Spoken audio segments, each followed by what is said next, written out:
But I wanted to go back to these philosophies because, you have the Bible, and the Bible it is what it is. We have the Constitution, it is what it is. It's a document that it's really incredibly hard to misinterpret it unless you really try to.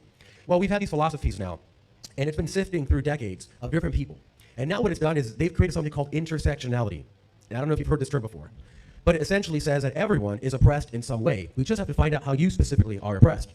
If you're a minority, well, you're oppressed by the white man, right? The white person, white privilege, white extremism, everything. Now, working out is white supremacy. Having kids, now, I don't know if you've heard this, they're saying having kids is white supremacy.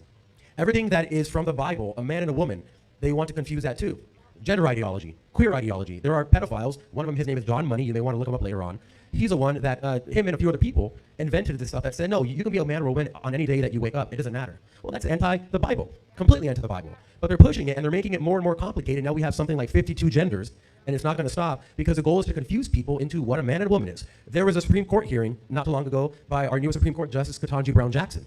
And this is the person who is supposed to make the hardest decisions in the entire country. And Senator Marsha Blackburn asked her a question. She says, what is a woman? And the Supreme Court Justice nominee, you know what the answer was? Who was, by the way, she's a woman? She says, I don't know. I'm not a biologist. Now, this is a Supreme Court Justice. If you can confuse children, you see, this is a cult.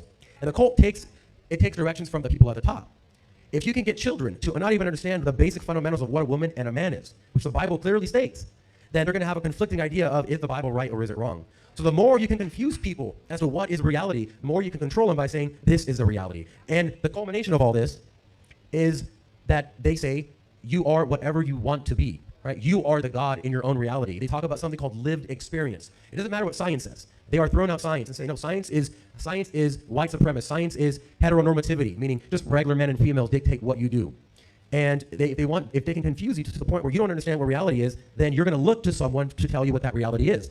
Normally, you would have a community and you'd have a pastor in a church and they would read the Bible and that's the Word of God. But in this case, the Word of God is now whatever is in your head. And talk about dividing someone. If me and you can't agree on what the word orange is, then how are we going to agree on anything else? And it's in that disruption that can come in and swoop you and make you a radical ideologue for whatever cause they're pushing.